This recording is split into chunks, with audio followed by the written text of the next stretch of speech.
Welcome to The Human Experience, a podcast about the stories we live out every day and the importance of championing the vulnerability and courage of the storyteller. I'm your host, Jennifer Peterkin, and it was through my own lived story of experiencing domestic violence that this podcast was created. By traveling the globe and interviewing each guest in person, I am convinced now more than ever that stories have the power to change the world. You can join our community of storytellers by subscribing, leaving a rating and review, signing up for my newsletter, following me on Instagram, and more. Thank you for being here. In a world full of noise, to listen with intention is an act of resistance. All right, so Ralph, thank you so much for doing this interview with me today. We are in Illinois, which you are originally from, outside of Chicago. I just learned that.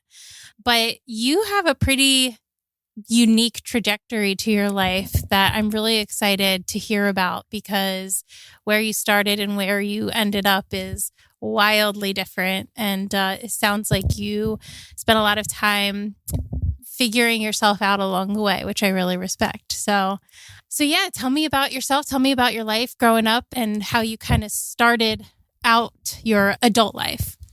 Sure. Well, as you mentioned, I grew up just outside of Chicago in the suburbs, and I'm still in this area. I come back here when I'm in town from my tours. So I'm a digital nomad, essentially. So I live on the road doing my trips. So when I'm in town, I'm able to stay with friends and families, which is really convenient. But I've been a traveler since a young age. When I was 15, I studied for a summer in Spain. Mm-hmm. Next summer, I was a volunteer in Peru. The following summer, I was a volunteer in Venezuela. And the following summer, I studied in Mexico City. Wow. So 4 years in a row, I had some quite wonderful travel experiences. So I was hooked on travel, specifically Europe, more specifically Spain.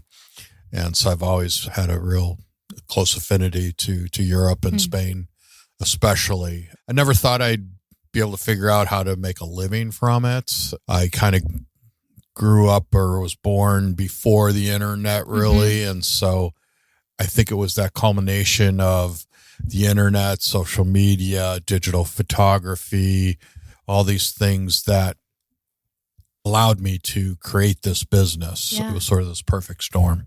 Yeah, that's really cool. As somebody that travels quite frequently, I am always in awe of and a little bit jealous of the work that other travelers are doing, because there's just so much to travel and so much to do within the realm of travel, but not everybody has figured out how to make money from it. So I just think it's really cool. So kudos to you.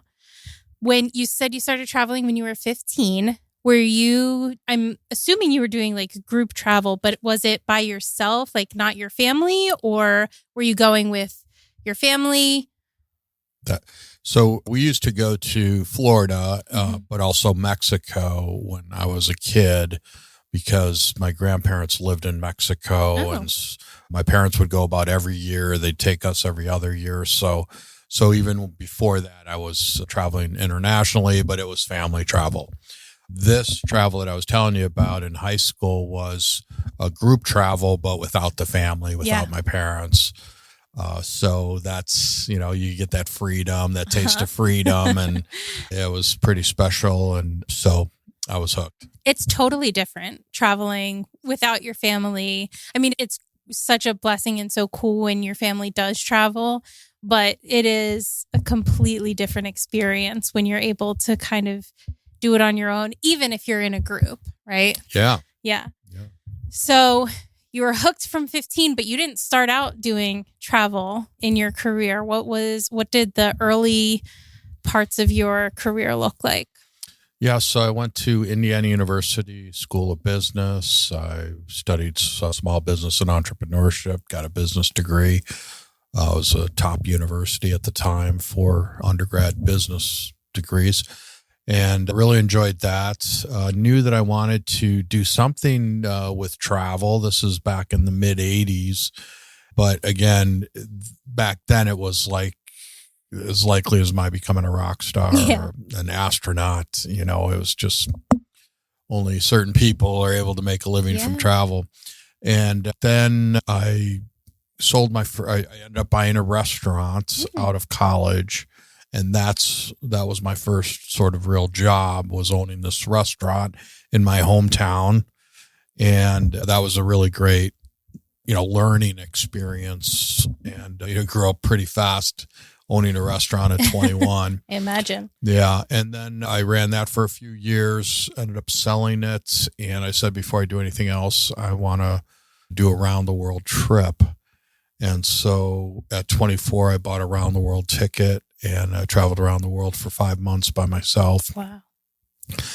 And that was pretty great. Again, before the internet, cell phones, practically before the wheel. It is so different. Yeah. now. Having to send away for brochures and, Yeah. waiting months to get any information about the place. So that was pretty wild. A funny fact is that was about 38 years ago now.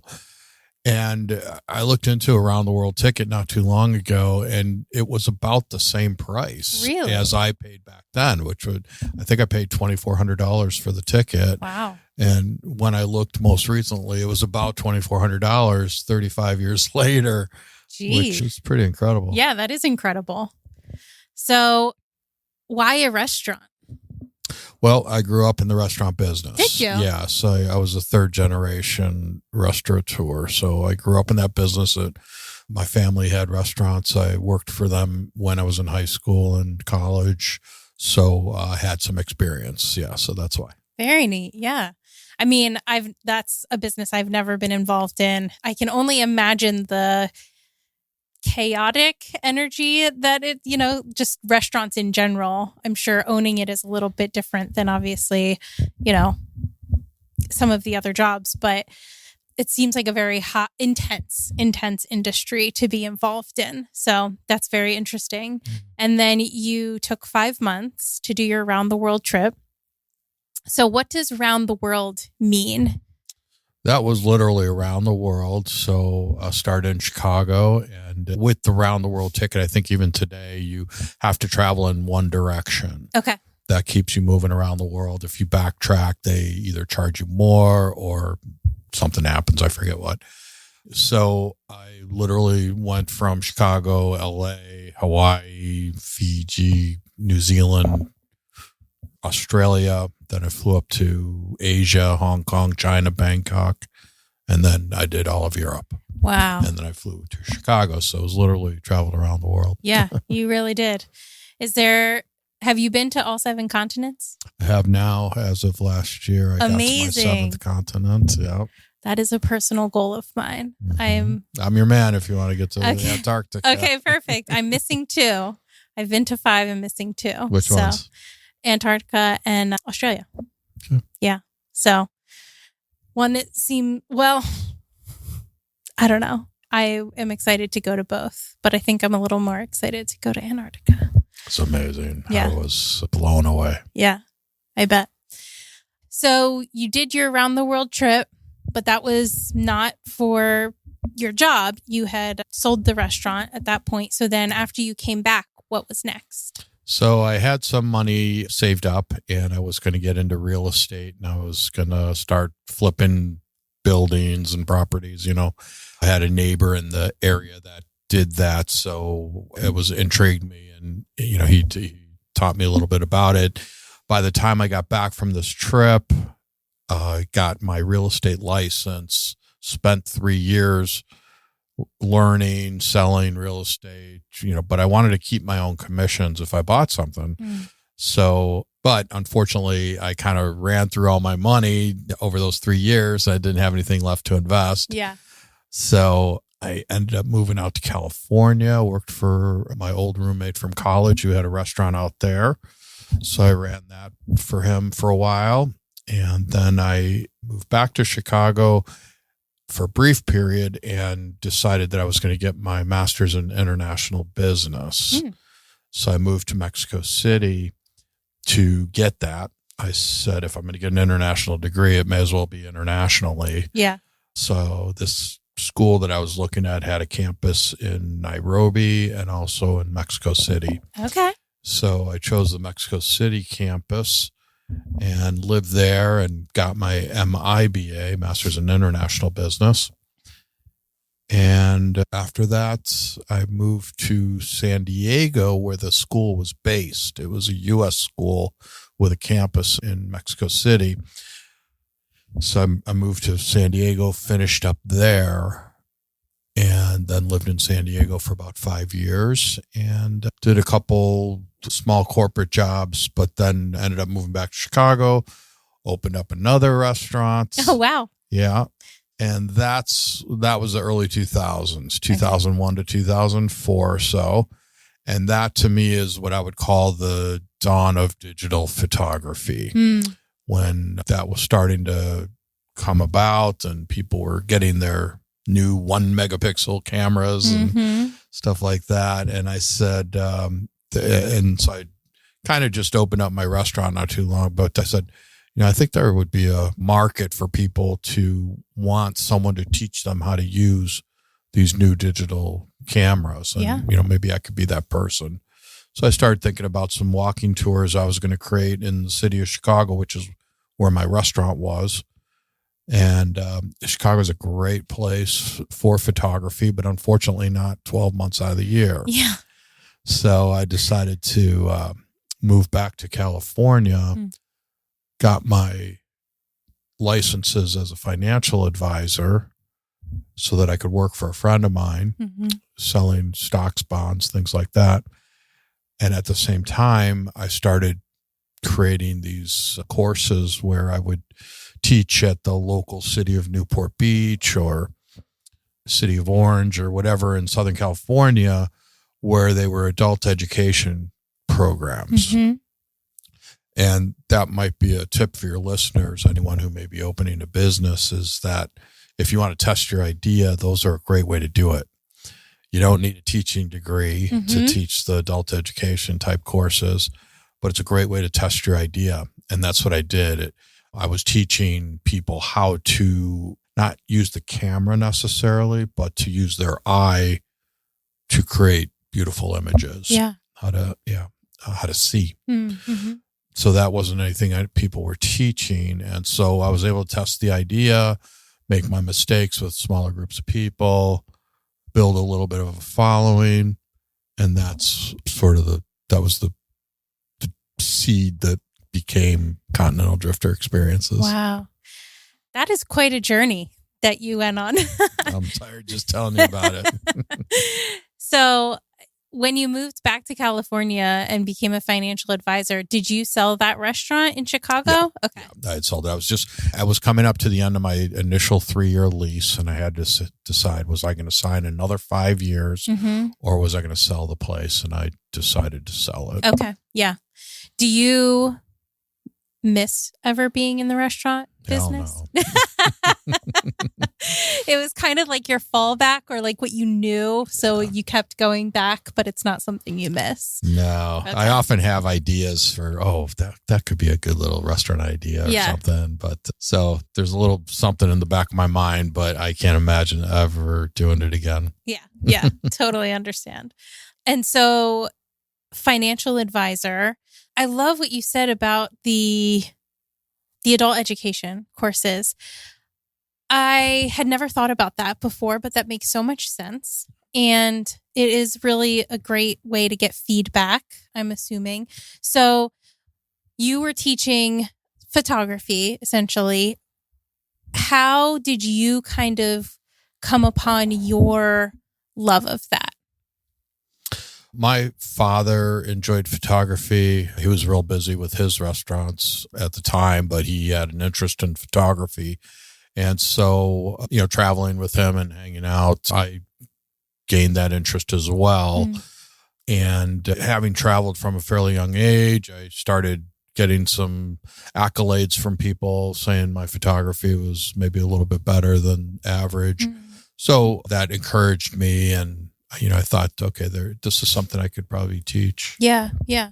Did you ever take any like courses or anything? It was just something you naturally honed? Yeah, I just organically kind of learned it myself. And no, I never did take any courses. Hey, no judgment there. Yeah. I think experience is our best teacher oftentimes. So yeah, that's wonderful. And what was the feedback you were getting on these courses initially? People enjoyed them because, again, digital photography was just coming to be. People were getting these new cameras that, we didn't have smartphones that did any of this stuff. This was all new to me, like what memory card, what is that? There's no film, that was kind of crazy. So I had to learn it, of course, because I didn't know digital photography. Sure. But, they say, too, that, if you're teaching something, you just got to stay a chapter ahead of your students. Yeah, there you go. Exactly. So, but I felt that I had a natural eye and that I did have something that I could teach that was valuable. And like I said, there was other people teaching the camera itself. And I did that, too. Sure. Going over all the dials and buttons and what does what, and then the settings. But this was about, let's go out into the field, which was Southern California, gorgeous beaches and everything. And let's put these skills I just taught you into practice. Yeah. And that was great because with digital photography, you get that immediate feedback and you can correct things right then and there. So that was the beauty of digital photography. Yeah. That is. Yeah, absolutely. So you're in California, you're teaching these classes on the side, and then by day you're a financial advisor. How did you like that job? I didn't. I was more than a stock jockey, which is just, stocks and bonds. But there was this particular financial product where if you sold a commercial property, like my mom did, she sold her restaurant that we used to have. And if you roll that gain into another property, you don't pay the capital gains. Yeah. It's a 1031 exchange. So that was something that I was helping her with, and that my friend had an opportunity for at his brokerage, was to help people in that specific area. I was like, okay, that's an area I could be interested in. Yeah. Had real estate, finance, everything, I never really caught on in his firm, at least. So from 2005 to 2008, I was starting out as a financial advisor. And we all know what happened in September of 2008. Yes. We had the financial crisis. Well, here I am, this newbie financial advisor who's, not loving the job and not doing that well, to be honest with you. But I was teaching photography at night and doing walking tours and things like that. So the day after the 2008, I say the day after the financial crisis was the day that I went full time, doing photography, doing my trips. Wow. So it was the kick in the pants that I needed to say, okay, do this or don't. Yeah. And sink or swim. Burn all the bridges. Yep. I burned all the boats and bridges, and I said, okay, I'm going to make this happen. Wow. And it's amazing what you can get done when you do that. Yeah, when you have no safety net. Exactly. Prior to the crash or the event, were you thinking about leaving? Oh, yeah. Yeah. Yeah. I was building this business on the side, if you call it a business even, the photography, but I was chipping away at it just because I was like, okay, this is what I want to do. I can't stand this financial advising. So I say that was the best thing that ever happened to me was the financial crisis. Yeah. I mean, I think it's a interesting perspective. And I think a lot of people can probably relate on some level in that sometimes the best things to happen are the moments where you are forced to make a decision and you're forced to kind of stick with it. There's no going back.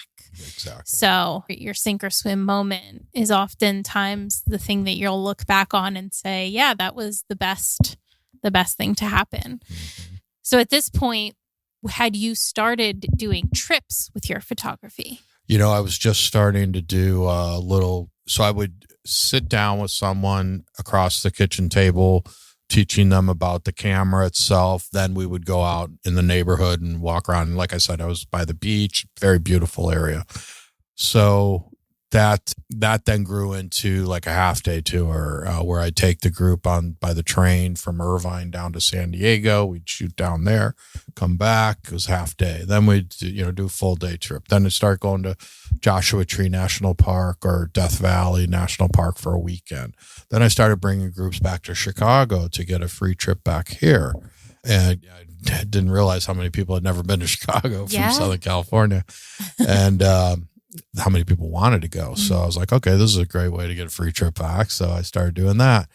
And then my first international trip turned out to be one to the Central European Christmas markets. Nice. And that was really nice. But we were a part of a bigger trip. Okay. Yeah, we were 7 people, part of like a 50-person big bus tour. Okay. But this was a great way for me to dip my toes Yeah. in doing an international trip. I didn't have the expense or, responsibility of putting everything together because this company had already put it all together. Yeah. So it was a great learning experience. It taught me what I wanted my trips to be and what I didn't want them to be, which I didn't want them to be a part of a bigger bus tour, because you have zero control. Yeah. Especially with photography. You want to get out in the good light and before the crowds and the heat of the day. So I had no control over that, because there's 45 other people to deal with, right? Yeah. So I said, okay, this is a great learning experience, but now I know that I need to be in control. And I never looked back. Yeah. But I think it's great that you repeatedly you've jumped in with both feet, right? Like you're not shy about it. And so I think it's incredibly important to recognize that, because I think some of the biggest things that stop us are feeling like we're not ready to go. And it's like, first of all, you don't have to get from point A to point Z immediately. There's a lot of little steps you can take in between, but you're still then moving forward. And so I think, you're starting the classes and then doing things locally and then, taking little or bigger steps as you went along to finally get to where you are now has probably served you very well. But I know, like, for me personally, I get so stuck sometimes in my own head of, well, I can't do this until I have this all like settled and perfect. And honestly, it has kept me sometimes from doing things that probably I should have just done it.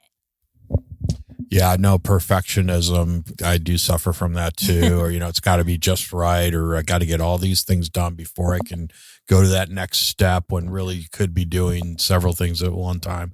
So that it definitely can hold you back. So I have to be aware of that. It has held me back, but you get around it. Yeah, you do the best you can.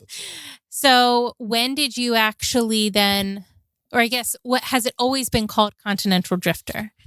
No, Okay. There was quite a transition of names. It was a photo walking tours. Then it was RalphVelasco.com. And then I said, well, I don't want the trips to all be about Ralph Velasco. If I ever want to sell the business or anything, I want it to be a little more generic.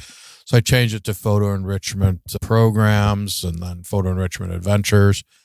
And I just about 2 years ago also had another thing that I created just before COVID called A La Campagna Experiences, which were a different type of trip, more about staying in one, maybe 2 locations and doing a deep dive, as opposed to the other trips, which were more, let's see a little bit of a lot, as opposed to doing a deep dive into a smaller amount of places. So then I came up with the Continental Drifter name and idea.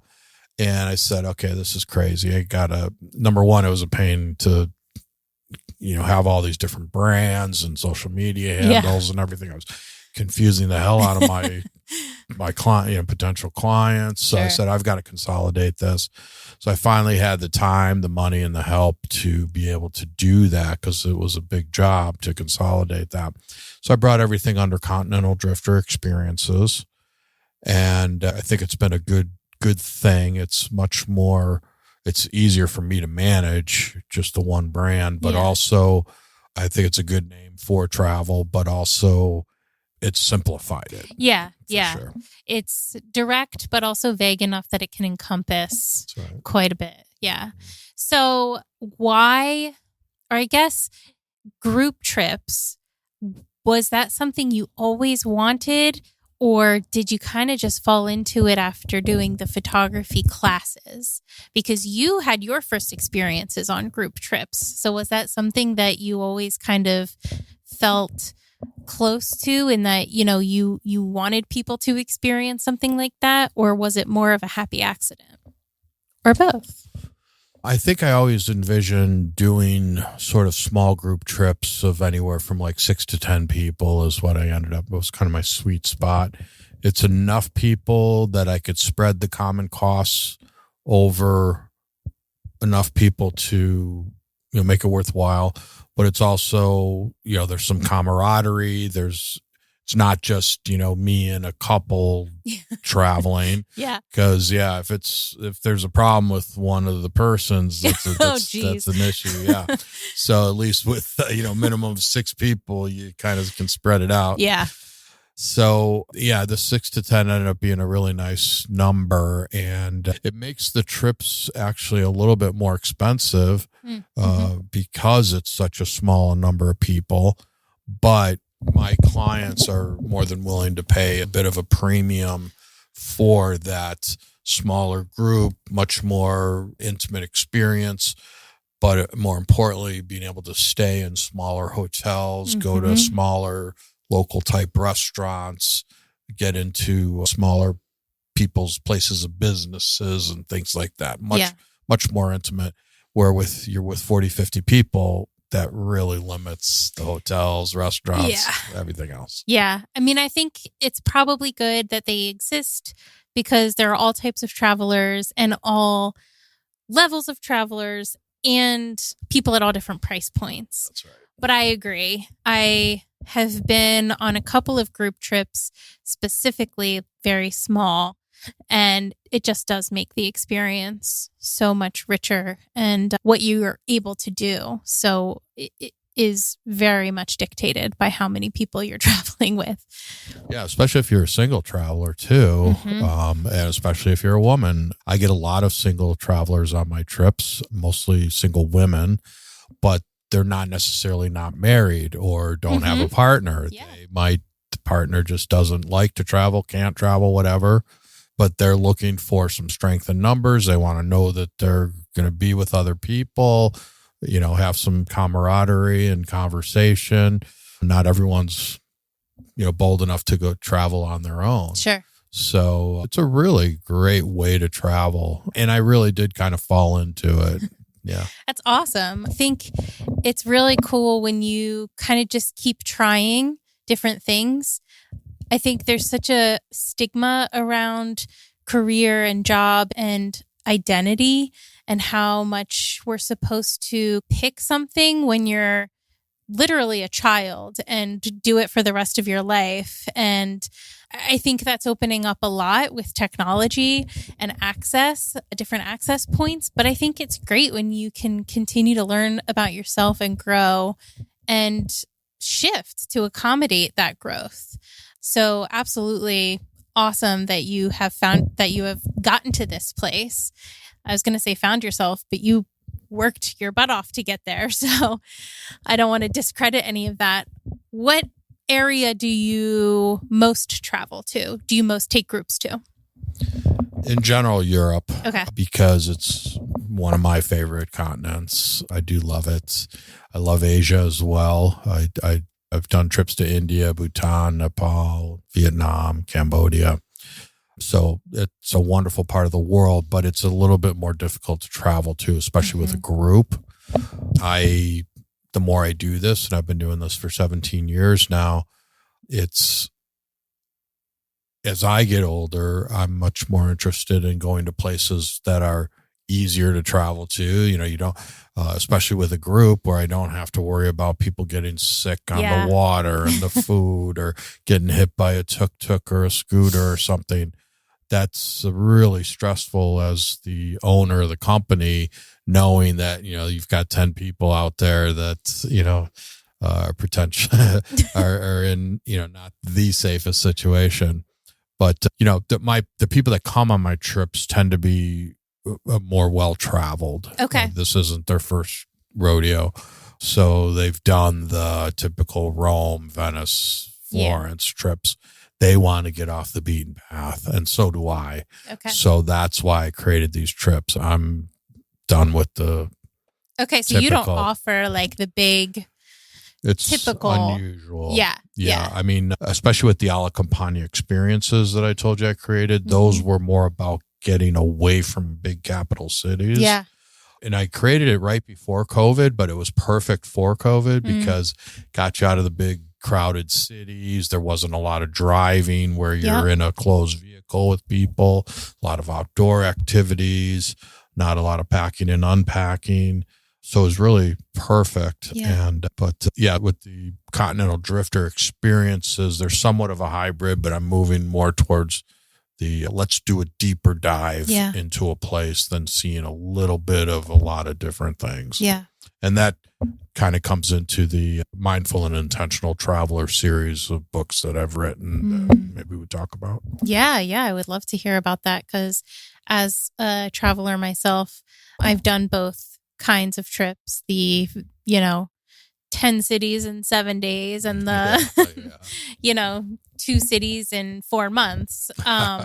So and there I do feel there's a time and place, right? But there is something to taking the time to get off of the beaten path and to just marinate in your surroundings and what's going on around you. So has that always been kind of the travel that you are drawn to, or did you learn that about yourself through doing all of your travel over the years? Yeah, it's a good question. I think I evolved into this type of traveler that I am now. And I think most people probably do. It's just an aging thing. It's getting older, more mature, maybe slowing down a little bit. But it's like, I just don't have the energy to travel around a whole country or region and, stop every night or two to pack and unpack and move to the next place, deal with transportation and, who knows what else. So I'm trying to make my life easier, still get the travel experience, but move more slowly, more intentionally. So when I was younger, it was a lot about, I want to, hit every country in the world. I want to check those off my list. I want to do and try everything twice. Now it's more like, okay, I want to do certain things and I realize I can't do everything and I'm human and, I don't have the energy and, potentially the money to do everything. So a lot of limitations. You become more realistic. Yeah. And now I'm much more satisfied with just sitting in a cafe watching the world go by or sitting on a bar stool at some pub in London that's older than the United States of America and talking to some old timer over a Guinness or something. That to me is travel, not just doing stuff and ticking things off a list. Yeah. That's a really great point. And I've certainly got caught up in that myself and continue to a certain extent, because personally, I've found that travel, like people that travel often, it's kind of this other world. It's kind of like this other group, right? And so once you kind of start to immerse yourself in that, just like any other group, there can be comparison and competition. And so I've found myself like looking at other people who have traveled a lot and comparing myself to them and comparing like what I've done, and it's not enough. And it's like, it's never going to be enough if you continue to think like that.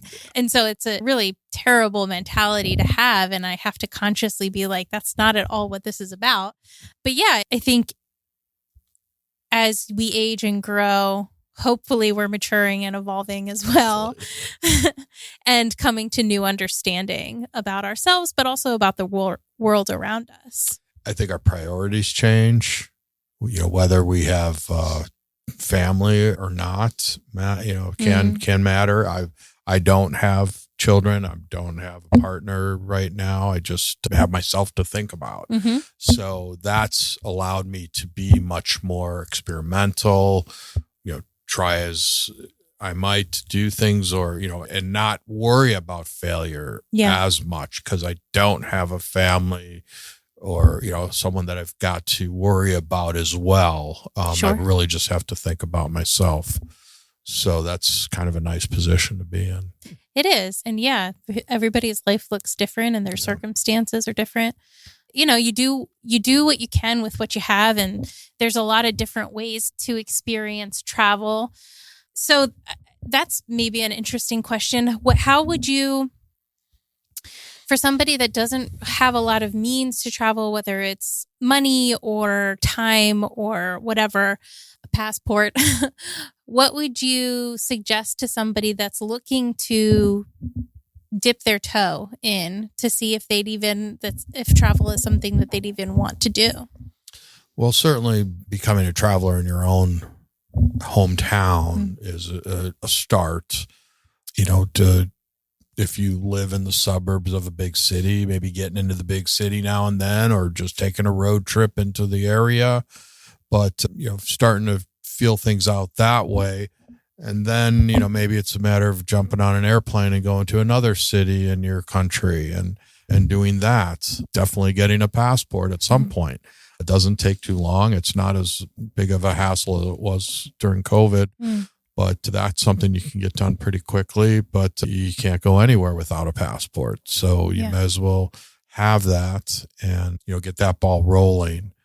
And then perhaps you want to dip your toe into staying with English speaking countries. If that's your native language, going to Australia, London, UK, places where they do speak English so that you don't have that language barrier. I love a language barrier. That's what I love about travel is, the different currencies and language traditions, customs, foods, everything. That's why I travel. For some people, especially when you're new, understandably, you're apprehensive and, maybe you don't want to go from, never having traveled to getting off a plane in India. That might be a little bit too much of a culture shock. Yeah. But India's a great place. I was just there for the first time in February. Nice. Yeah. So it was quite a trip. I did get sick, unfortunately, but it was a really cool experience. And I was actually there with a group as well. So that was a great trip. Did you get sick at a good hotel or good? Yeah. See, that's often what happens is you get sick at the 5-star hotels or the big restaurants and stuff. It wasn't a 5-star, but it was, the group leader had stayed there before and it had been safe before. But I made the mistake. I shouldn't have eaten what I'd eaten. Oh, okay. The raw vegetables. So the salad got me. That's what I get for eating salad. Yeah, and that's like one of the first things you learn is don't eat salads or things that they're washing in the local water. But I eat almost everything, and I think there's different metabolisms, and perhaps because I've traveled quite a bit over the years, I've probably built up some kind of a tolerance. Yeah, but. Yeah, you know your own tolerance for that kind of thing. Yeah, it was quite the experience. I'm good on Indian food for quite a while. I'm gonna have to wait a little bit to revisit that, but it was a very cool trip and experience. It's very different. Very, very unlike anything I've done before. So it's either you love India or you hate it. It is a very complicated place. Yeah. So I still feel like I'm processing parts of it for sure. You probably will be for a while. Yeah. Yeah. Where's your favorite place that you've traveled? Not to keep going back to, but like the place that just sticks out to you as incredible. Well, certainly Antarctica. Okay. That was really spectacular. And you really realize how far off the beaten path you are. I mean, you are on the bottom of the earth, which is pretty incredible. But also some other places, Spain. I mentioned that earlier, one of my favorites. If I had only one place to go, I'd probably choose Spain. Yeah. Just because overall it's just so varied. Mm. I call Spain the other Italy. Oh. And now I call Portugal the other Spain. Okay. But yeah, these are countries that are fantastic, but Italy gets all the press. Mm-hmm. But people don't understand how wonderful Spain is. Yeah. And food, culture, history, just as wonderful as Italy. Mm. I also love the Republic of Georgia. Yeah. Wonderful place, very inexpensive, great food, lots of history, beautiful place. Have you been? I haven't. I was actually supposed to go last summer, but I ran out of time. I've spent quite a bit of time in Romania, so it was very close, but yeah, Romania is another fantastic country that not a lot of people get to. Yeah. Has a wonderful tourist infrastructure, and the northern part of the country, if you're up in Maramuresh or Bukovina, that's one of the most beautiful places I've ever been, northern Romania on the Ukraine border. Yeah, yeah. Beautiful. Beautiful country. Mm-hmm. I love that part of the world, Eastern Europe Me too. in general. Yeah, sure. Yeah. Where's somewhere that you haven't been that you are wanting to go? Well, I've been to Tokyo, but I haven't been to other parts of Japan, and I would like to see that. I got to Colombia a couple of years ago, where if you would have asked me that 3-4 years ago, I would have said Colombia. Okay. So I did get there and been there 2-3 times now, and it's a great place. South America, and I've been to South America many times since 1980 when I was there in high school. Mm-hmm. So I've been going there for a long, long time. But again, it's about going to places that are easier to travel, especially with a group.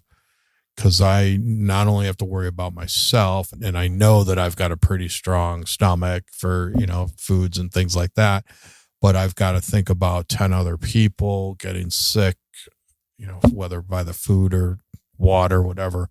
So traveling to places that are just easier makes more sense. And so Europe makes a lot of sense for me to bring groups to. Sure. It is a very easy place for Westerners to travel, for sure. But yet it's still so different. Oh, gosh, yes. I just love that. And diverse. I mean, there's a lot incredible. of different things, different people, different cultures. Yeah, and it used to be that every time you go to a different country, you had different currency. Yeah. Now you've got the Eurozone, so that makes it a lot easier, which in the end is wonderful because you don't end up losing money every time you change money. That's true. I do miss the stamps in my passport. Yeah, but... now they're doing away with those, man. Yeah.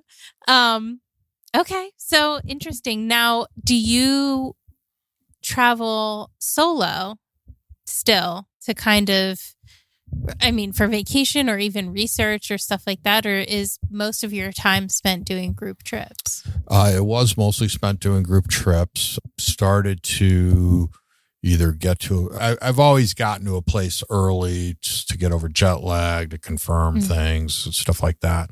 But to make sure that I don't show up late, for a trip or something. Yeah. But I will try to stay like in between trips. So I'll put 2 trips back to back, and maybe I'll have 4 or 5 days in between. Oh, cool. So I get a little time there. Allows me to get from one place to another. But when I retire, I'm looking forward to traveling for myself, which now I do mostly travel with other people, which is great. And there's benefits to that. But I do look forward to kind of just thinking about myself and not always having to worry about 10 other people. It is a lot. It's a lot to handle logistics.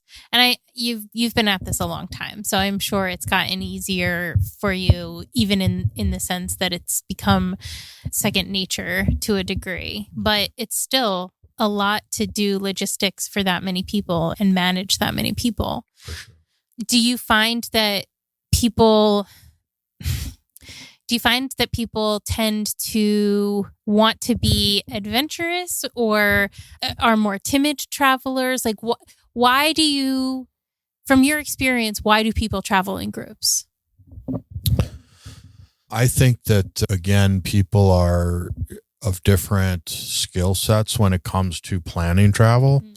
Some people don't want to deal with it. Some people enjoy the act of, planning a trip and looking everything up. And I guess I do to some degree, but other people are just busy and they want to leave it up to the professional, which it's my perfect client. The person who's just too busy to make their own travel plans, but who trusts me to do it. And so that's why I got over 50% repeat rate on my trips. Wow. Because people come on my trips and they realize, how wonderful they are, and they kind of just show up.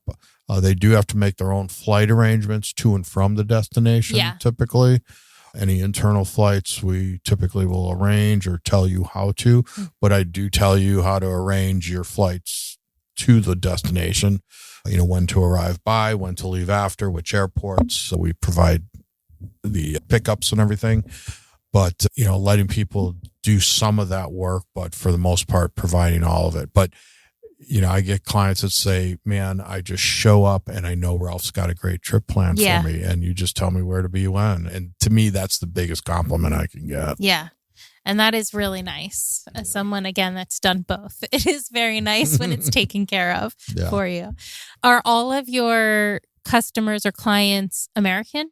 For the most part, because I've kind of built my following here, but I definitely have some people from the UK and from Australia and other English speaking countries, but they're all English speakers, of course. But we do have local guides and translators in the destination for sure. Have you built up kind of your own posse of people in different locations that you my own repeatedly stable use? of guides and stuff. So, Good. Definitely. Yeah. And I try to use them over and over again if they're good, which they almost always are. And I become friends with them. They learn my way of travel. We have our own little language, unspoken language, where there might be, he might be addressing the group on the bus, and I might just give him a little eye wink or something, and he'll know, okay, don't go down that path. Let's go this way. So we have this understanding, and that is invaluable. Yeah. Because otherwise you have to reestablish that every time with new guides, and that's really kind of going backwards. Exactly. So. Yeah. So again, doing this for as long as you have, you've really been able to kind of not just build your business, but like root it in all over the world, just in the connections that you've made with people. Yeah. And the guides, and especially the tour operators, which are what I call the people that run the company in the destination, that then arrange the guides and hotels with my guidance to what I'm looking for. But they have all those contacts, and then I just deal with that one person, which is fantastic. But when I get a good guide, man, I stick with them. And I also become very good friends with my tour operators because we just work so closely together. Yeah. And we're on the same page because we all want to give the clients the best trip possible because it's in our all best interest. Sure, exactly. Yeah, repeat customers all around for everybody. So now, do you ever plan trips, just itineraries? So one where I wouldn't go on the trip. Yeah. So I'm starting to do more custom trips where I plan for, family or a group of friends or some couples to do their own trip on their dates, probably to a place that I've gone to or have contacts in for sure. Yeah. Although I just did a trip to Japan for a family of 5, and they wanted to go for the cherry blossoms last year.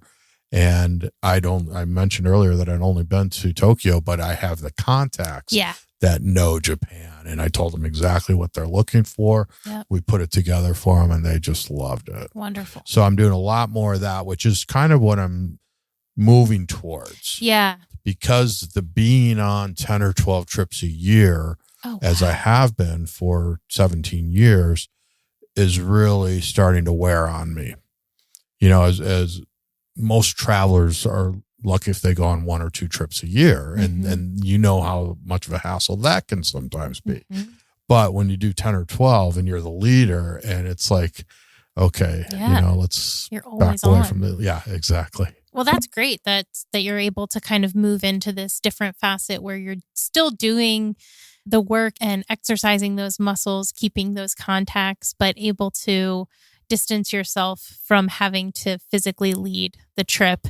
And then you can continue to do your own travel. Absolutely. And the best part is, again, that people can go on their own dates, because right now you have to come on the dates that I've got my trips planned for, because typically you want me on the trip because I'm the leader and the owner of the company, but not everyone can travel on my dates. So that really is limiting. But wouldn't it be great if you could go with your husband or whatever and, do the same trip, but on your own dates at your own speed. Yep, absolutely. And your own quality level too. True, absolutely. Mm-hmm, mm-hmm. Over the past 17 years, has there ever been a time where you've thought, I don't want to do this anymore? Well, I mean, lately I've been thinking, okay, maybe there needs to be a light at the end of the tunnel because I have been doing it for so long. Physically, it's getting somewhat harder just because of the planes, trains, and automobiles. Sitting on planes, trains, and automobiles for that long is getting real old. And my back is starting to bother me, and you start to get these aches and pains from travel. But I can't do this forever. I'm looking to slow down and sort of transition to the more custom tours, writing my books, speaking engagements, things like that, but not doing the 10 or 12 trips a year with groups. Yeah.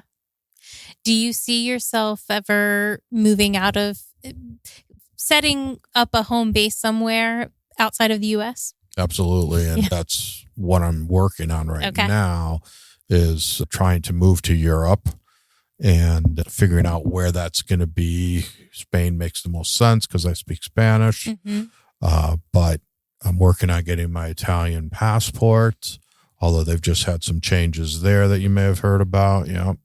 So they're making that more difficult, but I'm almost 2 years into doing it. So I'm hoping I'm grandfathered in, and because I think that's for new applications that they're sort of pulling the plug on. Yeah. So you'd heard about that? Yeah.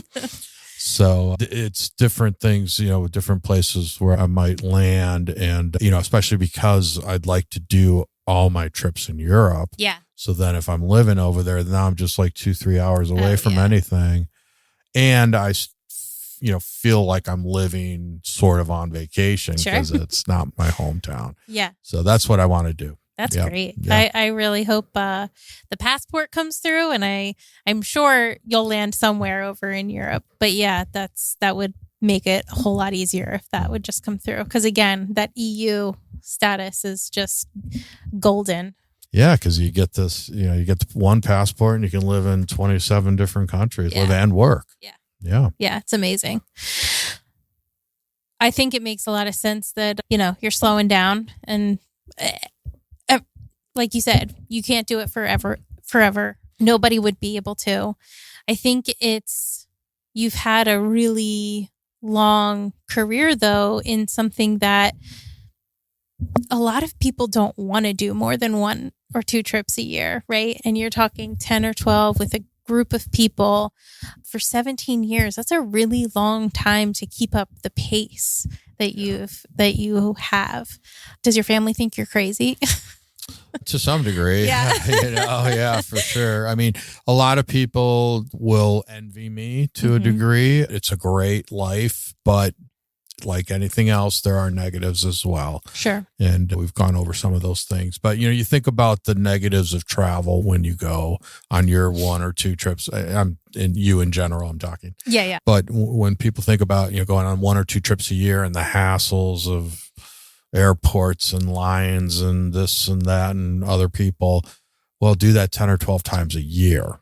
Yeah. But the way I look at it is I've also got 10 or 12 times the benefits of travel, the good things of travel. So that obviously balances it out. But I'm just over the spending 3-4 nights in a place. Yeah. I want to spend 2-3 months Yep. in a place and really get to know it, figure out where I feel comfortable and what resonates with me, and then, put some roots down. Yeah. Yeah, that sounds lovely. What is your favorite thing about travel philosophically? Like, what has been the best thing that travel has taught you about yourself? Well, I think what it's taught me about myself is that I certainly don't know everything. And never, I don't think that I know everything, but I think that sometimes as Americans or U.S. citizens, we think that, our country knows everything. We're right. We've got it figured out. Well, that's not true. And we often think too that everyone wants to be American or live like we do. And that is not the case either. And the more you travel, the more you're in this business, the more you understand that is not the case. Sure, there's a lot of great things about being from the U.S., and I'm very proud to be a U.S. citizen, but it is not the be-all, end-all. There's pros and cons like anything. Yep. And what I love about travel is learning about other perspectives from other people. Oh, there's a different way to look at that subject or topic, whatever problem. That maybe that's the way to solve it. Yeah. And so, they've probably been looking at this thing for, thousands of years and, we're pretty new to it. So, it just gives me another perspective and the respect for other people and listening to different sides and being open to listening to other perspectives. Yeah. How about you? I heartily agree. Yeah. I say that travel has been the best thing I've ever done for myself as far as investment wise, and the best teacher that I've ever had. 100%. Yeah. Felt sorry for some of my nieces and nephews or my cousins' kids during COVID. They had these semester abroad things canceled, and that was such a shame. Yeah. Because I told you how impressionable it was for me to study like that when I was younger, and it changed my life, no doubt about it. So I think there's no better education than travel. Agreed. Yeah. I'm very thankful. My parents did, take us some places growing up, and we didn't go every year or anything like that. But when we were able to go, it wasn't just going to Disney World, which we did do that, and there's nothing wrong with that. But I appreciated the travel to different places to see new things. And my senior year of high school, my grandfather took all of us, there were 18 of us, to Italy. Oh my God. Yeah. That was my first group trip. Yeah. Wow. We had an entire bus to ourselves because we were the group. So, and that's, it's something I'll never forget. He's gone now. That's, those memories. I was 17. Good age. Yeah. So, it's amazing. I will never forget that trip. I've been to Italy several times since then. And, it's never been like that first time because we did all of the, Rome, Venice, Florence, hit all of the major cities and did all of the major things. But yeah, it definitely did leave an impression for multiple reasons. So, yeah. Yeah. So I do have a question that I ask everybody at the end of each episode, which is, through the lens of your experiences, what does compassion mean to you? I think it means an understanding of and sort of putting yourself in other people's shoes, which I like to do. And it comes back to what we were just talking about, that different perspective and being compassionate about other people's situation and, why I'm trying to understand why they're approaching it the way they are. Yeah. There's probably a reason, and then probably a good one. Yeah, exactly. Perfect. Well, thank you so much for your time. I really appreciate it. And I've loved picking your brain a little bit about all of your experiences.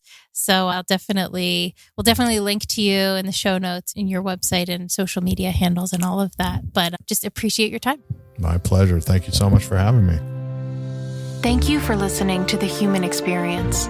If you enjoyed this episode and you'd like to help support the podcast, please subscribe, share it with your friends and family, share it on social media, and rate and review it on Apple Podcasts and Spotify. You can also support the podcast financially by going to my website, thehxpod.com, linked in the show notes, and clicking on Donate. It takes a lot of time and resources to create this podcast, so every little bit helps. Everyone has a story, and I'd love to hear yours. So be sure to check out the show notes for more information about how to stay in touch. Do good and love well.